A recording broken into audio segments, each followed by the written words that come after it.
नमस्कार दर्शक मित्रों, मैं हूं आपका अपना पीयूष उपाध्याय और आप देख रहे हैं नवप्रभात गुजरात न्यूज चैनल।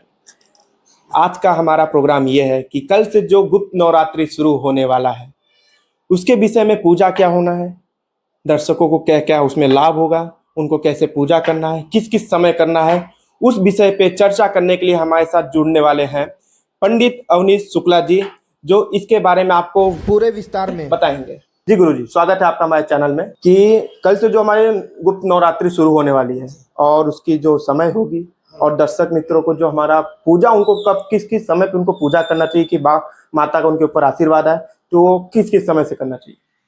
जय महादेव, बोलो पीताम्बरा मातु की जय। देखिए, हम हमारे सनातन संस्कृति के अनुसार 4 नवरात्रियां विशेष तौर पर मनाई जाती हैं। चैत्र मास, आश्विन मास की जो नवरात्रि है वह जग जाहिर है, सभी कोई माँ भक्ति दुर्गा की उपासना करते हैं।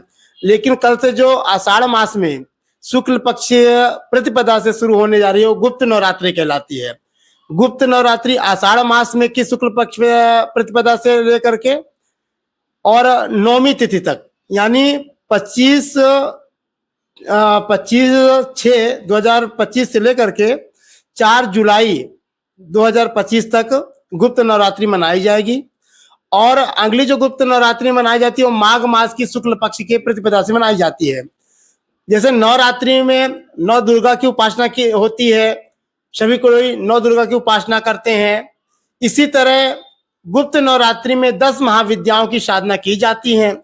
जो लोगों की व्यक्तिगत समस्याएं रहती हैं उसके लिए 10 महाविद्या के अंतर्गत बगलामुखी, मातंगी, त्रिपुर सुंदरी, तारा, भुवनेश्वरी, इन देवियों की साधना करके लोग अपनी कामनाओं की पूर्ति किया करते हैं।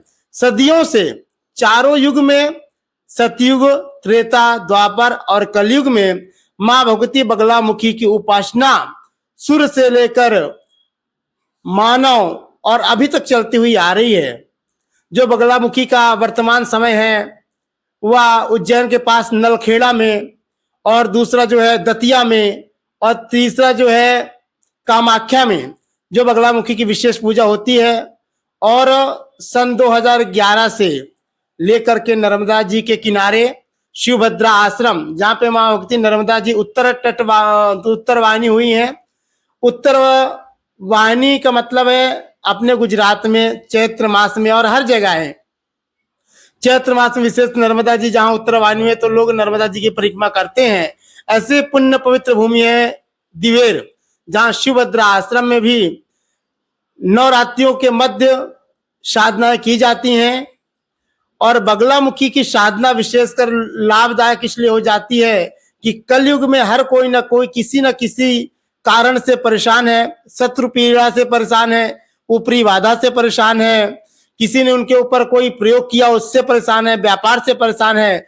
तो हर समस्याओं के समाधान के लिए माँ भगवती पीताम्बरा बगलामुखी उपासना का उत्तम समय यानी गुप्त नवरात्रि है, जो कल से शुरू होकर के 4 जुलाई तक चलेगी। आप सभी भी 10 महाविद्या की साधना कर अपनी अपनी कामनाओं को पूर्ण करें। माँ भक्ति सभी को अपना आशीर्वाद प्रदान करें। इसी के साथ गुप्त नवरात्रि की आप सभी भक्तों को हार्दिक हार्दिक शुभकामनाएं। गुरु जी, अपने इसका जो उचित समय होगा हमें पूजा करने का, जो दर्शकों को लगे कि हम पूजा इस समय पे करें, तो कौन सा समय होगा उनके लिए। देखिए, 10 महाविद्या का नवरात्रि यानी रात्रि नाम से ही कि रात्रि में पूजा करने का इसका विशेष लाभ होता है।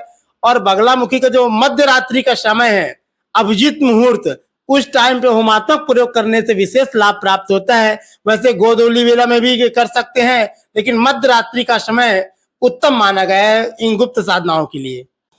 अच्छा गुरु जी, हमारे किन किन समस्याओं से हमारे भक्तों को उद्धार हो, उस विषय में थोड़ा हमारे माँ भगवती की साथ पूजा पाठ किया जाए, उस हिसाब से आप क्या बोलना चाहेंगे हमारे भक्तों को। देखिए, ये बहुत ही अच्छा सवाल है कि कौन कौन सी समस्याएं। देखिए, पहले ही समस्या तो शारीरिक है जी। प्रथम सुखी निरोगी काया।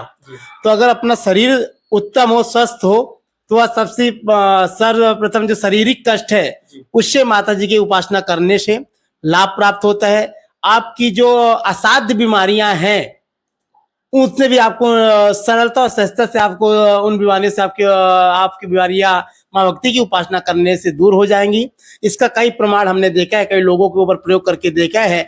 ऐसी बीमारियां जिसके आज का युग भी, जो आज का जो विज्ञान है वह पूर्णतः उसको ठीक नहीं कर पा रहा है। मंत्र चिकित्सा, रत्न चिकित्सा और औषधि चिकित्सा, ये हमारी भारतीय विज्ञान की बहुत प्राचीनतम विद्याएं हैं।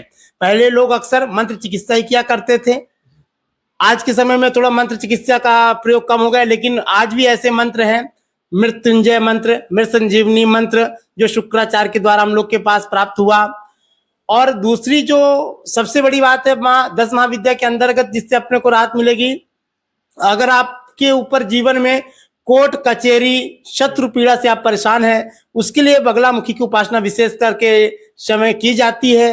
तीसरी समस्या आपकी आर्थिक है, अगर आपके व्यापार में मंदी चल रही है, आपके घर में पैसे रुक नहीं रहे हैं और आपको असामाजिक किसी भी कारण से आपके ऊपर बार बार खर्चे बढ़ रहे हैं, तो इन समस्याओं से निदान पाने के लिए माँ भक्ति की उपासना का समय, उत्तम समय जो है वो गुप्त नवरात्रि के अंतर्गत आता है, जिसमें आप आर्थिक समस्याओं की प्राप्ति के लिए त्रिपुर सुंदरा देवी जी का पूजन कर, हवन मंत्र जाप हवन कर सकते हैं। और जो राजकीय, शासकीय और कोर्ट कचेरी के मामले, इनके लिए माँ भक्ति पीताम्बरा बगलामुखी जी के साथ प्रतिंगरा माँ का पूजन अर्चन हवन करने से आपको इससे निराकरण आपको प्राप्त होगा। और जो शारीरिक पीड़ा है, तो दुर्गा सप्तशती के अंतर्गत एक बहुत ही अच्छा श्लोक आता है, रोगान शेषा न पहंस तुष्टा रुष्टा तो कामान सकलान अभिष्टान त्वामाश्रिताना न विवन नराणाम त्वामाश्रितायाम श्रियताम प्रयंति सर्वा बाधा विनिर्मुक्तो धन धान्य श्रुतान्विता मनुष्यो मत प्रसादेना भविष्यति न संशया। तो आपकी जो जैसी कामना है उस कामना के अनुसार आप अपने संकल्प करके भक्ति की पूजा अर्चना करके इस गुप्त नवरात्रि में आप लाभ ले सकते हैं। तो मैं प्रार्थना करूंगा कि आप लोग निश्चित ही माँ 10 महाविद्या की उपासना का लाभ लेवें और अपने जीवन को सुख शांति समृद्धि से संपन्न करें। जैसा दर्शकों मित्रों, जैसा आपने देखा, कल नवरात्रि, गुप्त नवरात्रि शुरू हो रही है, उसके विषय में आपने जाना कि क्या समस्याएं आपको होंगी, तो आपको समस्याओं से निराकरण कैसे होगा, आपको पूजा कैसे करना है, जैसा कि हमारे गुरुजी ने बताया आपको। ऐसी हर एक एपिसोड में हमारे साथ जुड़े रहिए। मैं आपका अपना पीयूष उपाध्याय और नवप्रभा गुजरात न्यूज से